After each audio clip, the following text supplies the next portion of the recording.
Sziasztok!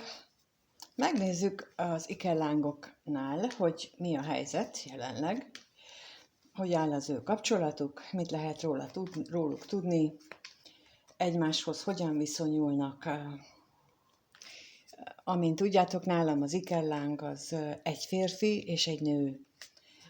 Nincs más verzió, annyiban lehet, hogy te vagy a férfi, vagy te vagy a nő, ezt válasz ki, légy szíves, és akkor lássuk is hozzá ahhoz, hogy jelenleg hogy áll az ő kapcsolatuk, mit tudhatunk meg az ikerláng párnak a jelenlegi kapcsolatának a jelenlegi helyzetéről, mit tudhatunk meg.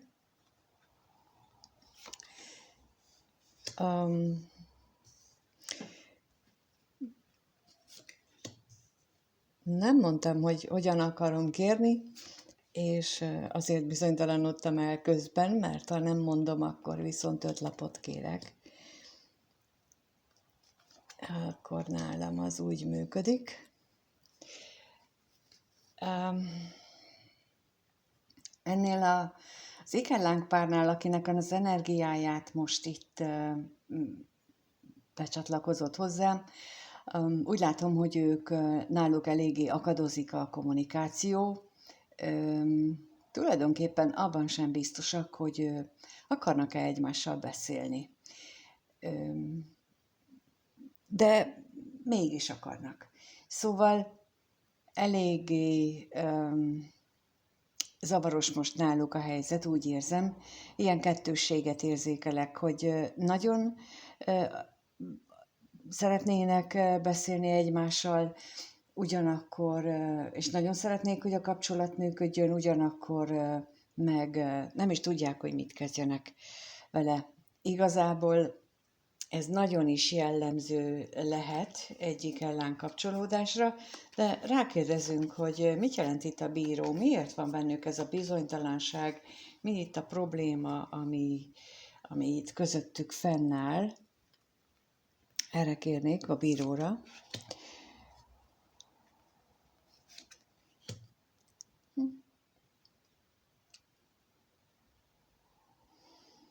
És a betegségre is kérnék.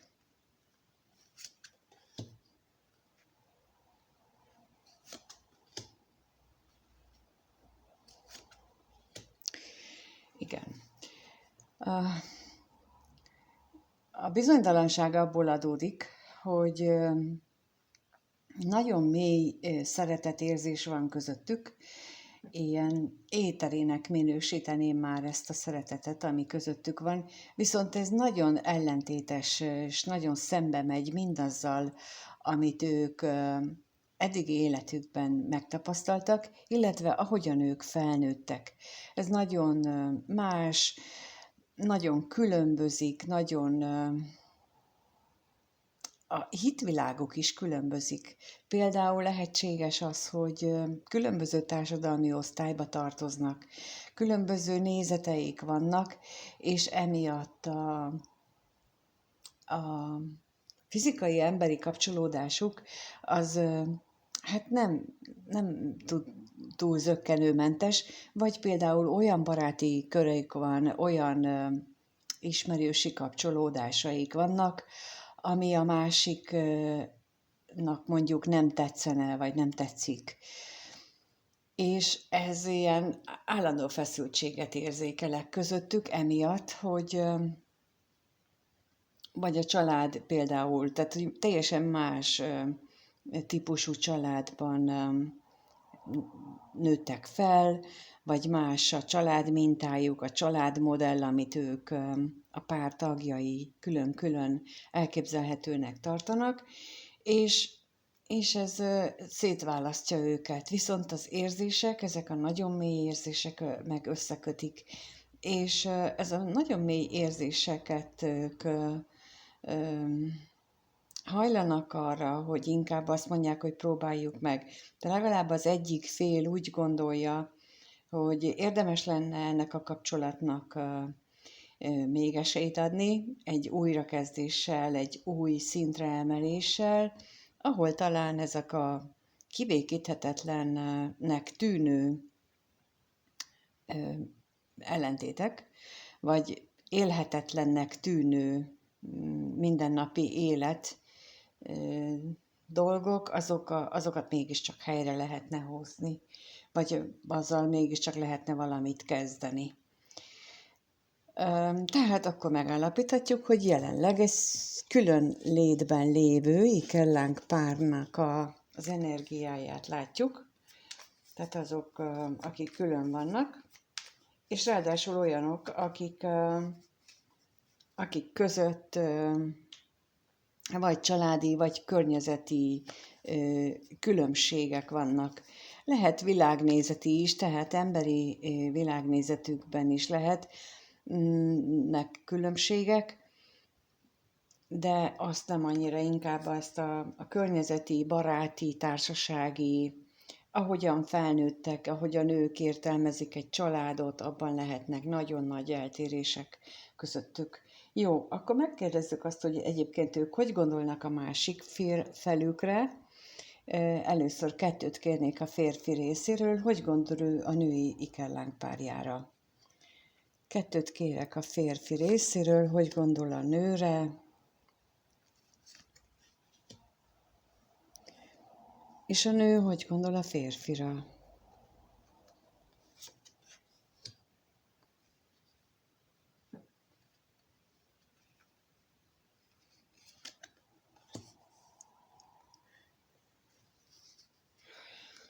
Hát a férfi úgy éli meg, hogy ő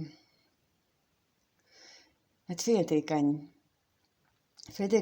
az otthonára, nem is annyira az otthonára, tehát nem magára a tárgyra lehet itt féltékeny, hanem arra, ahogyan a nő megéli a mindennapjait. Féltékeny arra, esetleg arra a szabadságra, ahogyan a nő éli, és lehetséges itt olyan is, hogy félelem van benne, például amikor arra gondol, hogy a nő az független, vagy amilyen függetlenül képes megélni az életét, hogy ez őket még jobban eltávolítja egymástól. De akkor megkérdezzük, hogy mit jelent itt a féltékenység. Még erre kérnék szépen plusz információt. Mit jelent a féltékenység? Ajaj. És a házra is kérnék szépen.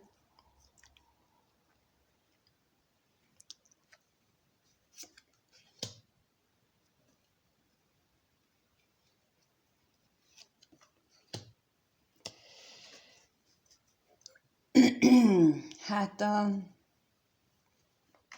azért mondtam, hogy ajaj, ugyanaz jött ki, mint az előbb a férfinál. Tehát, hogy ő nagyon mély érzéseket táplál ez iránt, az ő párja iránt, és ez is okoz benne félelmet. Tehát ettől is fél, hogy ilyen mély érzései vannak. Tehát ez is félelmetes számára, hogy ezt úgy tudom érzékeltetni, hogy az ember, amikor fiatal, 11 nehány éves, és akkor szerelmes lesz, azt hívjuk ilyen ifjúi szerelemnek, hogy valaki csak egész életében ezt a típusú szerelmet éli meg. És akkor találkozik egy ilyen érett szerelemmel, mint egy ikerláng szerelem, és az egészen döbbenetes, hogy milyen mélységig el tud menni.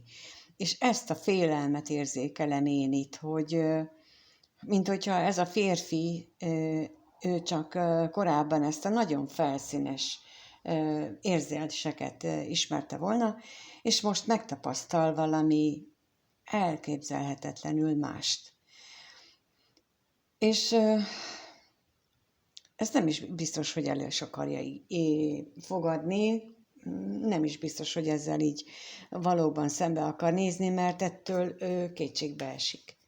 Tehát ez őt nagyon megviseli, hogy létezik ilyen szerelem. több oka lehet, tehát lehetséges az, hogy az is, hogy létezik ilyen szerelem, és ő eddig miért nem találkozott vele, vagy azért, mert hogy nem lehettek együtt. Na de megnézzük a nő részéről, ott viszont az jött ki, hogy úgy gondolja, hogy a férfi hiányolja az ő találkozásukat. Hát látva a férfi lapjait, úgy gondolom, hogy ennek van valami alapja, de megkérdezzük, hogy mit jelent itt a látogatás a nő gondolataiban. Mit jelent itt a látogatás?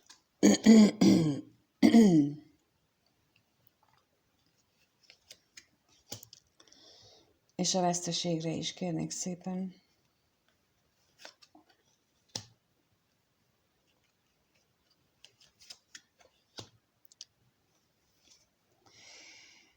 Hát ezt erősítették meg, hogy a nő úgy gondolja, hogy a férfi sokat gondol rá, jó lenne beszélgetni, de az, hogy nem találkoznak, az olyan, mintha a távolság, a lelki távolság is nőne közöttük. Tehát legalábbis a nő így gondolja, hogy ezzel, hogy ők nem találkoznak egymással, és a kommunikáció is, úgy, mint láttuk az előbb is, hogy eléggé hiányos, vagy hézagos. Tehát, hogy ő azt gondolja, hogy ennek következtében a lelki távolság is nő közöttük. Ugyanakkor a férfi az pedig nem, nála ezt nem így lehet érezni, ő másképp látja. Na de akkor megnézzük, hogy egyébként mit éreznek ők egymás iránt.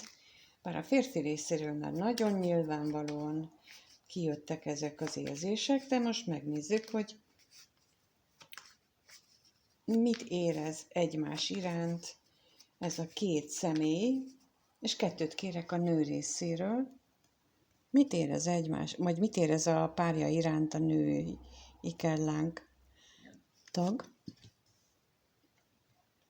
Mit érez a párja iránt? És a férfi mit érez a női iránt?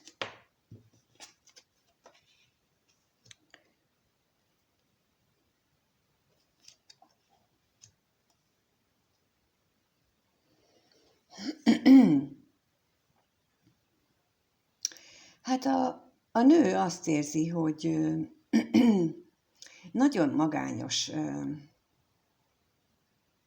nagyon nagy magába forduló lett, inkább így mondom, az ő párja, tehát befelé fordult, és ezt érzi. De rákérdezünk, hogy mit jelent itt még az özvegyasszony. Mit jelent itt még?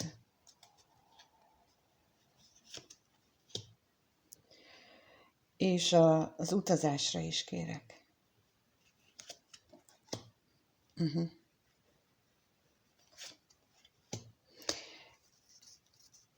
Igen, tehát hogy a lelki dolgai felé fordult ez a férfi, befelé, úgy, ahogy az előbb is mondtam, ugyanazokra jött megerősítés, és azt gondolja a női fél, hogy ez a férfit azért szomorúvá teszi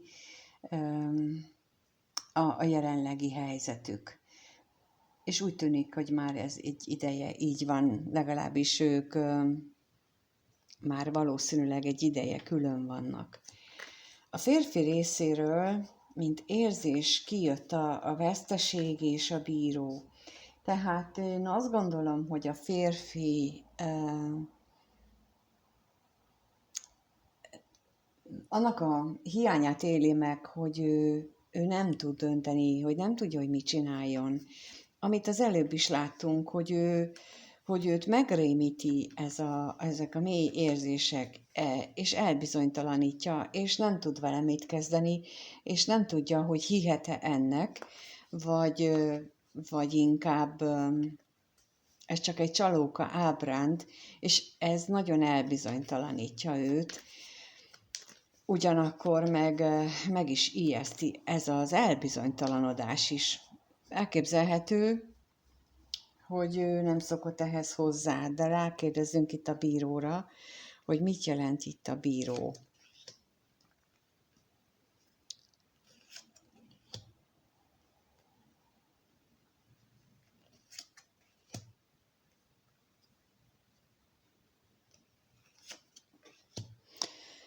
És a veszteség, arra is kérek egy-kettőt.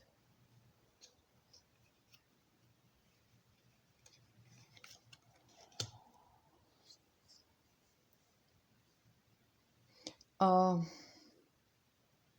férfi részéről, ami növeli a bizonytalanság érzetét, az, hogy nem beszélnek, az, hogy ez a távolság közöttük a kommunikációnak a megszűnését is eredményezte, és az érzéseiben benne van az is, hogy a találkozás az nem segítene semmin sem, nem tudna ezen a jelenlegi szituációján, gondolatain, érzésein változtatni, de lehetséges itt bármilyen más függőség is a férfi részéről. Lehet, hogy tehát valamilyen tudatmódosítószernek a hatása alatt van. Ez lehet kábítószer, de lehet alkohol, és lehet, hogy a találkozás hiányát, illetve a beszélgetés hiányát ilyen befolytja. Tehát az hogy ő ezt mennyire rosszul éli meg, és ezt és nem tudja ezt elviselni, azt lehet, hogy ilyennel kompenzálja, mert nem tud szembenézni a világgal, és például akik így alkoholt vagy drogot fogyasztanak, ők egyfajta menekülésnek használják ezt, mert akkor nem kell szembesülni a problémákkal. És én itt körülbelül ezt érzem, hogy ennek is megvan az esélye, nem mindenkinél, de lehetséges ilyen is itt, akik közöttetek, akit nézitek, hogy van ilyen férfi rész. De megnézzük azt, hogy akkor a következő egy hétben lesz-e köztetek valamilyen kommunikáció, lesz-e bármi, lesz-e bármilyen kommunikáció, és akkor vagy kapcsolat, vagy energia áramlás, vagy bármilyen változás a jelenlegihez képest.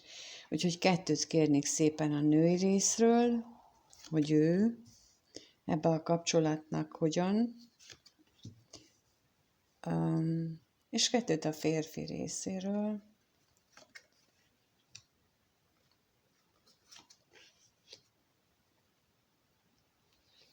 Úgy látom, hogy a női fél ő szerette magában ledönteni olyan hiedelmeket, olyan belső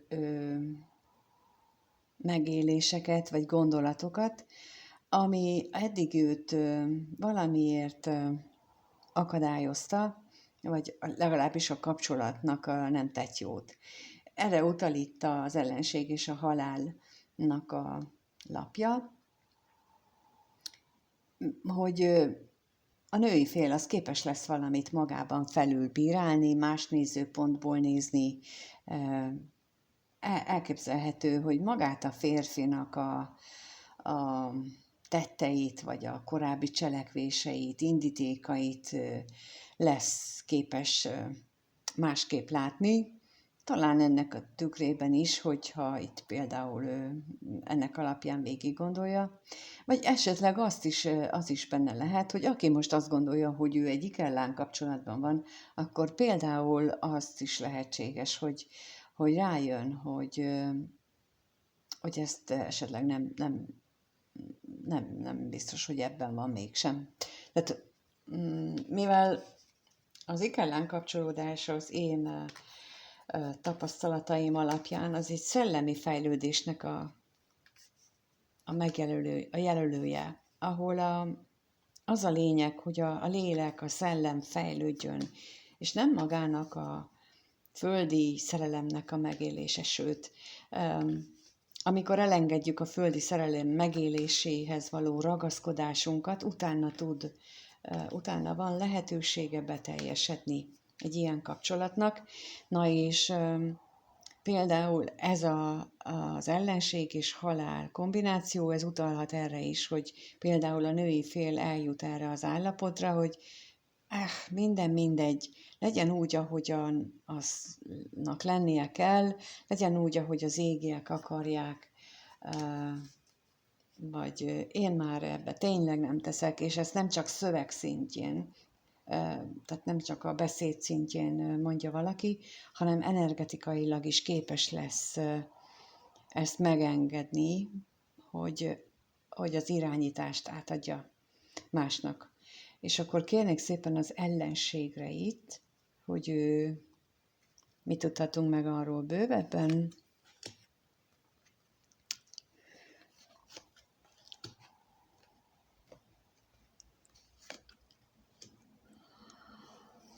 És a halálra is kérnék.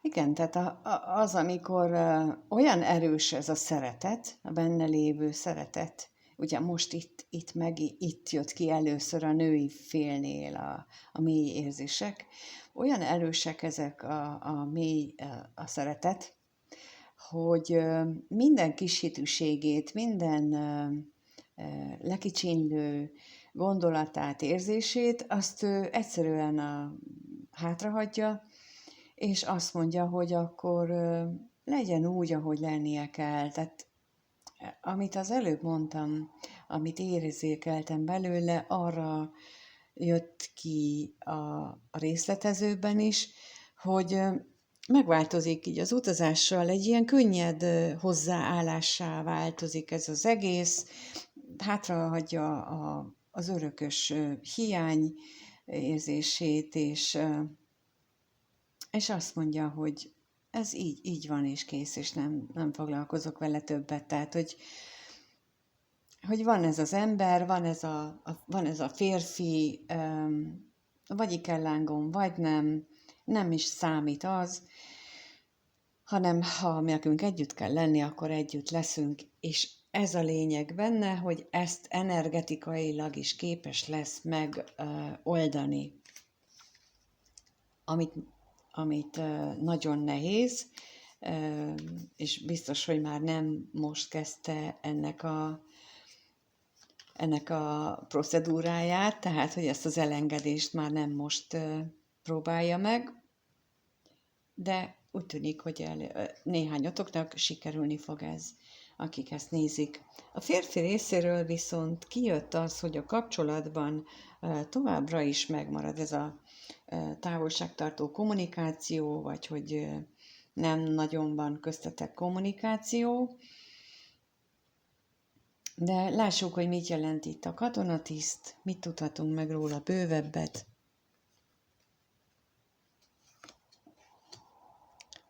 És az üzenetre is kérek.